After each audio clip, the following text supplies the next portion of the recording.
यूं ही नहीं ताज ताज बन जाता है। शिल्पकारों का हुनर और चुनिंदा संगमरमर ताज को नायाब बनाते हैं। कुछ ऐसे ही चुनिंदा जगहों से बस खास ही चुनकर लाता हूँ। कतरे कतरे को मैं हीरे सा परखता हूँ। यूं ही नहीं मैं। प्रधानमंत्री मोदी क्लियर कह रहे हैं कि दबाव जितना भी आए हम झेलने की ताकत बढ़ा लें। और वो हवा में ये बात नहीं कह रहे, वो ताकत बढ़ा भी रहे हैं। और उसी ताकत को बढ़ाने के लिए वो गुजरात गए। इधर पीएम मोदी ने देश को भरोसा दिया कि हितों से समझौता नहीं होगा। उधर पीएम मोदी गुजरात में ऐसे ऐसे काम करने के लिए पहुंचे हैं जिसे देखकर अमेरिका और चीन भी दंग रह जाए। क्योंकि कल पीएम मोदी अहमदाबाद के पास मारुति सुजुकी की इलेक्ट्रिक कार ई विटारा के प्लांट का उद्घाटन करेंगे। जापान की कंपनी सुजुकी ने इलेक्ट्रिक व्हीकल बनाने के लिए भारत को मैन्युफैक्चरिंग हब के तौर पर चुना है। भारत में बनी मारुति सुजुकी की पहली इलेक्ट्रिक कार जापान समेत 100 से ज्यादा देशों में एक्सपोर्ट की जाएगी। सुजुकी के इस प्लांट में हर साल 70,000 यूनिट बनेंगी कार की। मारुति सुजुकी का कहना है कि भारत में सस्ती बिजली एक बड़ी वजह है जिससे यहां इलेक्ट्रिक व्हीकल का मार्केट बढ़ेगा। जापान के मुकाबले भारत में बिजली बहुत सस्ती है। मारुति सुजुकी इस साल के अंत तक भारत में अपनी इलेक्ट्रिक व्हीकल लॉन्च भी कर देगी। यानी जो नरेंद्र मोदी कह रहे हैं कि हम दबाव नहीं सहेंगे, हम जो है हर दबाव को सहने की ताकत बढ़ा लेंगे, ये वही ताकत का वो जिक्र कर रहे हैं। और ये सिर्फ एक फैक्ट्री की बात नहीं है। भारत को ग्लोबल मैन्युफैक्चरिंग हब बनाने के लिए पीएम मोदी किस लेवल पर काम कर रहे हैं उसका अंदाजा आप इसी बात से लगा सकते हैं कि पिछले साल ही पीएम मोदी ने ऑटोमोबाइल सेक्टर के लिए गति शक्ति मल्टी मॉडल कार्गो टर्मिनल का उद्घाटन कर दिया पिछले साल, जिसके जरिए अब मारुति सुजुकी के प्लांट को सीधे रेलवे लाइन से जोड़ दिया गया। मतलब प्लांट में गाड़ी बनेगी, सीधे ट्रेन में लोड होगी और फिर पोर्ट से दूसरे देशों में एक्सपोर्ट हो जाएगी। इससे सीधा सीधा लॉजिस्टिक कॉस्ट बच जाएगा। मतलब यह नहीं कि आज ट्रंप ने कर दिया तो आज ही काम शुरू करने बैठेंगे। उनके दिमाग में यह विजन क्लियर है कि भारत को मैन्युफैक्चरिंग हब बनाना है। और देखिए, पहले शुरू किया तो आज उसका फायदा दिखना शुरू हुआ। भारत को ग्लोबल मैन्युफैक्चरिंग हब बनाने के लिए हर लेवल पर कैसे काम हो रहा है यह भी आप देखिए। इलेक्ट्रिक गाड़ियों के लिए ईवी बैटरी भी खुद भारत ही बनाएगा। इसी दिशा में आगे बढ़ते हुए पीएम मोदी गुजरात दौरे पर एक और बड़ा काम करने जा रहे हैं। पीएम मोदी यहां TDS lithium ion battery plant में हाइब्रिड बैटरी इलेक्ट्रोड के लोकल प्रोडक्शन का भी उद्घाटन करेंगे। यह तोशिबा, डेंसो और सुजुकी कंपनी का जॉइंट वेंचर है। इस प्लांट के जरिए अब बैटरी का 80% से अधिक हिस्सा भारत में ही बनाया जाएगा। यानी इलेक्ट्रिक गाड़ी हो या उसकी बैटरी, सब कुछ भारत में बन रहा है। भारत में इलेक्ट्रिक व्हीकल का स्वदेशी इकोसिस्टम गुजरात में तैयार हो रहा है। इसलिए पीएम मोदी ने आज कहा कि भारत को आत्मनिर्भर बनाने में गुजरात से बहुत ऊर्जा मिल रही है। एक बार उसको सुनिए, फिर आपको बताता हूं कि भारत में जो इकोनॉमी है उसका 5th गियर कैसे लग रहा है इन कामों से।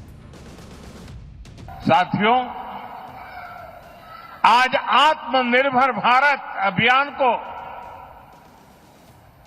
गुजरात से बहुत ऊर्जा मिल रही है और इसके पीछे 2 दशकों की कड़ी मेहनत है। एक तरफ अमेरिकी राष्ट्रपति डोनाल्ड ट्रंप हैं जो भारत पर टैरिफ लगाकर यह सोच रहे हैं कि वो भारत की तरक्की को डेंट लगा देंगे। दूसरी तरफ भारत है जो अलग अलग सेक्टर में अपने एक्सपोर्ट के नए नए रिकॉर्ड बना रहा है। जैसे ऑटोमोबाइल सेक्टर में भारत का एक्सपोर्ट पिछले 10 सालों में ऐसा बढ़ा है कि आप भी सुनकर हैरान रह जाएंगे कि भारत का एक्सपोर्ट ऑटोमोबाइल सेक्टर में कैसे बढ़ा है। जरा आप इसको देखिए। जो ऑटो मोबाइल सेक्टर है उसमें भारत क्या कर रहा है, जरा आप इसको देखिए। ये भारत की बात आपको बता रहा हूं, तब आपको पता चलेगा कि क्यों डोनाल्ड ट्रंप के टैरिफ लगाने के बावजूद भारत की गति रोकना असंभव जैसा है। 2014 से पहले, ये आपको बता रहा हूं एक्सपोर्ट के बारे में, भारत कितना एक्सपोर्ट करता था। ठीक है, 2014 से पहले करीब 50,000 करोड़ सालाना ये भारत का एक्सपोर्ट था ऑटोमोबाइल सेक्टर। आज की डेट में भारत कितना कर रहा है आपको पता है? डबल से ज्यादा। 1.2 लाख करोड़ सालाना भारत कर रहा है ऑटोमोबाइल सेक्टर। आज भारत मेट्रो कोच से लेकर रेलवे कोच और लोकोमोटिव्स हर चीज एक्सपोर्ट कर दे रहा है। सिर्फ गाड़ियां ही नहीं बल्कि महंगे फोन भी भारत में बन रहे हैं और दूसरे देशों में एक्सपोर्ट हो रहे हैं। हमने आपको बताया था कि एप्पल भी आईफोन 17 के अब सभी मॉडल भारत में बनाएगा और दूसरे देशों में बेचेगा। यानी भारत ग्लोबल मैन्युफैक्चरिंग हब बनने की तरफ तेजी से बढ़ रहा है। गुजरात दौरे पर पीएम मोदी ने स्वच्छता और स्वदेशी की बात करते हुए गांधी परिवार को भी लपेट दिया। पीएम मोदी ने कहा कि जो लोग महात्मा गांधी के नाम पर सालों से सत्ता का सुख भोगते रहे, वही लोग महात्मा गांधी के स्वच्छता और स्वदेशी के मंत्र को भूल गए। एक बार पीएम मोदी को सुनिए। ये आश्रम इस बात का साक्षी है कि जिस पार्टी ने उनका नाम लेकर दशकों तक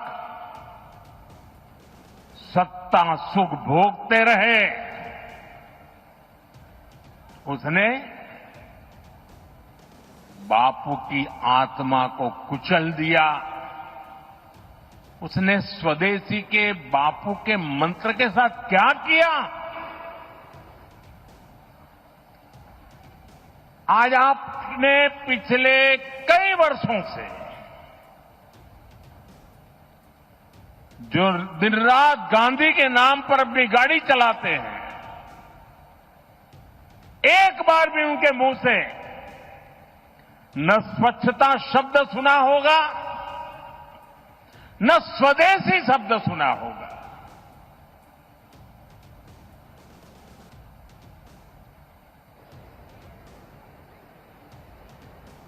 ये देश समझ ही नहीं पा रहा है कि उनकी समझ को क्या हुआ है। प्रधानमंत्री नरेंद्र मोदी पूछ रहे हैं कि राहुल गांधी और गांधी परिवार के समझ को क्या हुआ, और वो क्यों पूछ रहे हैं आप खुद देखिए। नरेंद्र मोदी जो भी काम करते हैं उनका विरोध वो लोग करते हैं जो लोग खुद को गांधी का फॉलोअर बताते हैं। नरेंद्र मोदी स्वदेशी के लिए जिस लेवल पर काम जाकर कर रहे हैं उसके बारे में आगे और बताऊंगा, लेकिन पहले देखिए कि इंडी गठबंधन और राहुल गांधी किस लेवल की पॉलिटिक्स कर रहे हैं। चौकीदार चोर पर पिटे इंडी वालों ने वोट चोरी का नया स्लोगन जो है वो लॉन्च किया। राहुल गांधी इसी मुद्दे पर बिहार में घूम घूम के यात्रा कर रहे हैं। इंडी गठबंधन माहौल भी बना रहा है, बहुत भीड़ आ रही है। अरे बहुत भीड़ तो भारत जोड़ो यात्रा में भी आई थी, क्या हो गया था। लेकिन इसी चक्कर में राहुल गांधी कुछ ऐसा बोल गए जिसमें वो फिर खुद गिर गए। करेंगे 6-6 साल का बच्चा मेरे कान में आके बोल रहा है कि वोट चोर गद्दी छोड़ो। वो समझ गया कि वोट चोरी हो रही। सुनिए एक बार राहुल गांधी को। वोटर अधिकार यात्रा, इसमें बड़ी इंटरेस्टिंग बात निकल रही है जो पिछले 2 यात्राओं में नहीं थी। इसमें क्या हो रहा है, छोटे छोटे बच्चे आ रहे हैं, बड़ा स्ट्रेंज फिनोमिना है। छोटे से बच्चे आ रहे हैं, मेरे पास आ रहे हैं और मेरे कान में कह रहे हैं वोट चोर गद्दी छोड़, एक के बाद एक। मतलब ये एडल्ट्स नहीं है, छोटे से हैं। अब छोटे से 6 साल के बच्चे को पता लग गया, और एक नहीं मतलब अनेक आ रहे, हजार, जहां भी जा रहा हूं वोट चोर गद्दी छोड़, वोट चोर गद्दी छोड़, वोट चोर गद्दी छोड़। अब चुनाव आयोग जाके इन बच्चों से बात कर ले, पता लग जाएगा। बट बड़ा यूनिक फिनोमिना है। राहुल गांधी कह रहे हैं कि बच्चे उनके कान में आके कह रहे हैं वोट चोर गद्दी छोड़। 6-6 साल के बच्चे, हजारों बच्चे आ रहे हैं। भाई ऐसे तो कान ही दुख जाएगा कि 1000 बच्चा एक एक करके आके बोलेगा वोट चोर गद्दी छोड़। इनकी टीम कैसी है, 1000 बच्चा खड़ा करे, एक के बार बुलवा दे वोट चोर गद्दी छोड़, सब एक एक करके कान में आ रहे हैं। कह रहे 6 साल का बच्चा समझ गया। अरे 6 ही साल का बच्चा समझेगा, बड़ी पब्लिक कैसे समझेगी। वो तो सवाल कर रही है कि ये वोट चोरी है। मान लीजिए ये कह रहे हैं कि 65 लाख वोट जो है वो SIR में हटा है, इसका मतलब 65 लाख वोट चोरी हुआ है। अरे तो आप 65 लाख, अभी 1 महीना का समय था ना, जुड़वा देते 65 लाख नाम वापस से, सबका कागज दिखा दिखा के वोट चोरी रोक देते। नाम नहीं जुड़वाना है 65 लाख का, कैसे जुड़वाइएगा। उसमें से कई मर गए, कई इधर उधर चले गए। माहौल पूरा बना रहे हैं, बच्चा आके कान में कह रहा है। विपक्ष की ऐसी पॉलिटिक्स चल रही है जिसमें वो खुद अपना मजाक उड़वा रहे हैं। जैसे भ्रष्टाचार के मुद्दे को लेकर इंडी गठबंधन के लोग खूब नरेंद्र मोदी के खिलाफ बोल रहे हैं कि नरेंद्र मोदी पीएम सीएम के जेल जाने पर उन्हें पद से हटाने वाला कानून क्यों बना रहे। लेकिन जिस वक्त भ्रष्टाचार के मुद्दे पर नए कानून पर इतना हंगामा हो रहा है और इंडी गठबंधन बवाल काट रहा है, उसी वक्त देखिए कि इंडी गठबंधन के राज्य पश्चिम बंगाल से कैसी तस्वीर आई। आज ही बंगाल के मुर्शिदाबाद में ईडी ने शिक्षक भर्ती घोटाले में टीएमसी विधायक जीवन कृष्ण साहा को गिरफ्तार किया। जीवन कृष्ण साहा की गिरफ्तारी से पहले खूब हाई वोल्टेज ड्रामा हुआ। जब ईडी ने उन्हें गिरफ्तार करने की कोशिश की तो वो भागने लगे। गिरफ्तारी के डर से घबराए विधायक जीवन कृष्ण साहा ने सीधे घर की चारदीवारी फांदकर भागने की कोशिश की। परिसर की चारदीवारी को फांदकर भागने की कोशिश के चक्कर में विधायक साहब कीचड़ और मिट्टी में सन गए। पीछे लगा भी लग रहा है। विधायक जीवन कृष्ण साहा की यह चालाकी काम नहीं आई। अधिकारियों और केंद्रीय बलों की टीम ने एक खेत से विधायक को धर दबोचा और गिरफ्तार करके अपने साथ ले गए। इतना ही नहीं, विधायक जीवन कृष्ण पर आरोप है कि उन्होंने सबूत नष्ट करने की भी कोशिश की और अपने मोबाइल फोन घर के पास बने तालाब में फेंक दिए। हालांकि ईडी की टीम ने तालाब से उनके दोनों मोबाइल फोन बरामद कर लिए। अब उन्हें फॉरेंसिक जांच के लिए भेजा जाएगा। तो ये तो हाल है और उसमें हंगामा हो रहा है कि भाई कोई 1 महीने जेल रहेगा तो भी उसकी कुर्सी मत छीनो। एक तरफ ऐसी पॉलिटिक्स चल रही है जिसमें विपक्ष उलझा हुआ, दूसरी तरफ पीएम मोदी अपना काम करने में लगे। हमने आपको बताया कि कैसे दुनिया की बड़ी बड़ी कंपनियां भारत को मैन्युफैक्चरिंग हब बना रही हैं। दूसरी तरफ डिफेंस सेक्टर में भी गजब का काम चल रहा है। नरेंद्र मोदी ने लाल किले से जिस सुदर्शन चक्र की बात की थी उस पर भारत ने पहला कदम भी उठा लिया है। नए एयर डिफेंस सिस्टम का सफल टेस्ट हो गया है।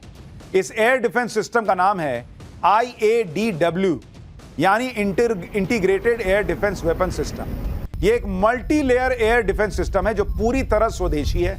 इसमें स्वदेशी QRSAM यानी quick reaction surface to air missile शामिल है। यह मिसाइल हवा में ही दुश्मन के टारगेट को फोड़ देती है। ये देखिए, इसमें advanced very short range air defence system missile है। यह छोटी दूरी की मिसाइल प्रणाली है जो नजदीकी टारगेट को तबाह कर देती है। इसके साथ ही इसमें laser based directed energy weapon शामिल है। यह एक एडवांस लेजर हथियार है जो हवा में दुश्मन के हमलों को बेअसर कर देता है। इस टेस्ट के दौरान 3 अलग अलग टारगेट सेट किए गए थे, जिसमें से 2 हाई स्पीड ड्रोन थे और जिन्हें DRDO के multi layer air defence system ने एक साथ तबाह कर दिया। भारत के नए स्वदेशी एयर डिफेंस सिस्टम को देखकर पाकिस्तान और चीन की भी टेंशन बढ़ गई, क्योंकि ऑपरेशन सिंदूर में दोनों पड़ोसी भारत की एयर डिफेंस सिस्टम की ताकत ऑलरेडी देख चुके हैं। अब यह नया माल आ गया और अब तो पीएम मोदी इस ताकत को और बढ़ा रहे हैं। शनिवार को DRDO ने जिस multi layer air defence system का टेस्ट किया उसमें लेजर वेपन सिस्टम को देखकर चीन के भी होश उड़ गए होंगे, क्योंकि लेजर वेपन सिस्टम बहुत ही लिमिटेड देशों के पास है, जिसमें चीन और अमेरिका शामिल है। चीन के सरकारी अखबार ग्लोबल टाइम्स ने भारत के नए multi layer air defence system को खारिज करने की कोशिश की। अखबार ने एक्सपर्ट के हवाले से कहा कि लेजर वेपन बहुत इंपॉर्टेंट है, लेकिन यह कितना सटीक है इसकी जांच होना बाकी है। चीन के एक्सपर्ट ने कहा कि टेस्ट में फायरिंग रेंज को चेक करना अलग होता है और युद्ध के मैदान में अलग होता है।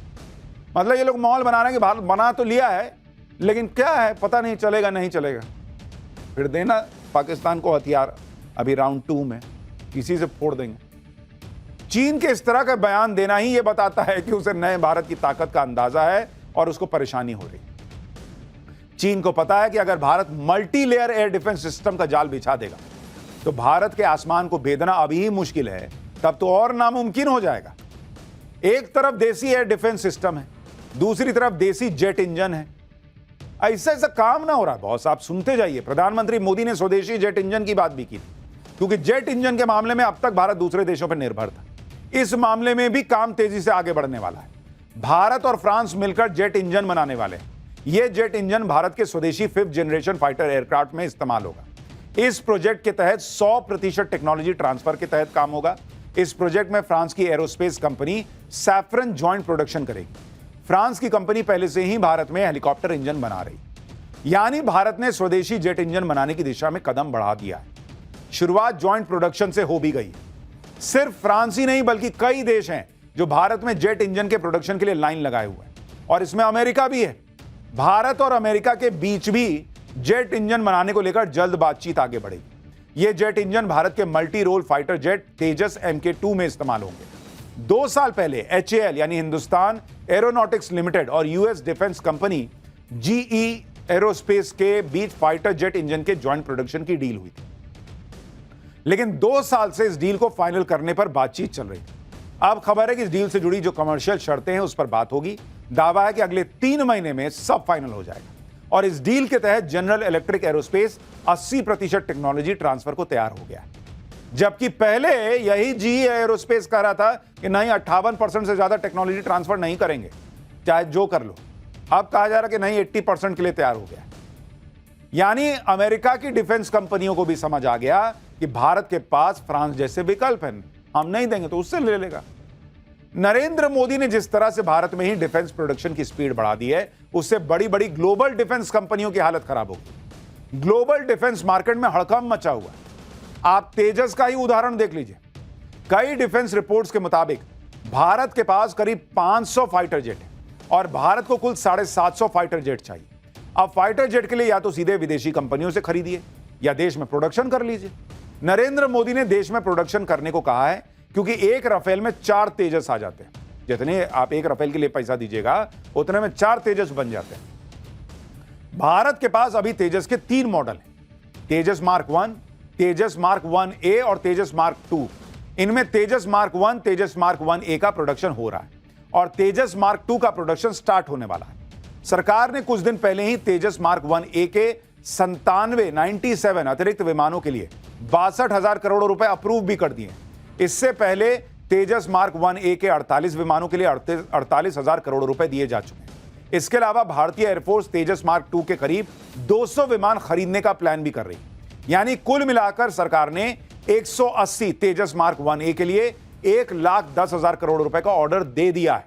इसका मतलब यह है कि एक तेजस विमान 611 करोड़ रुपए का पड़ रहा है, जबकि विदेशी फाइटर जेट की कीमत औसतन करीब 2,000 करोड़ रुपए के आसपास बैठती है।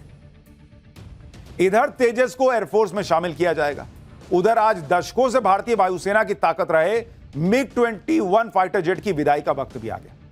आज air force chief air chief marshal AP Singh ने आखिरी बार MiG-21 उड़ाया। 1 महीने बाद MiG-21 fighter jet operational role से पूरी तरह बाहर हो जाएंगे और इतिहास का हिस्सा बन जाएंगे। बीकानेर के नाल एयरबेस से एयरफोर्स चीफ ने MiG-21 को उड़ाया। ये देखिए, एयरफोर्स चीफ खुद उड़ा के ले जा रहे हैं आखिरी बार।